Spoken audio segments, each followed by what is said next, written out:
On ja nisem videl žene mimo srpske književne trihil. Všetce nuc, až tu sa do srpskej književne zabudil. A ja přišel Arnošt tej Simony do ruku, tu ne z prázdnej ruku književnu opustil. Tam je ta najdůša, tu slovník, jen, kotryž je mi Arnošt Simon narečal, tedy synač rivno.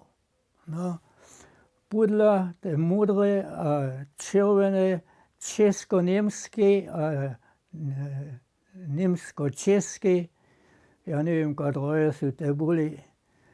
No, potom sú še inejšie podľa.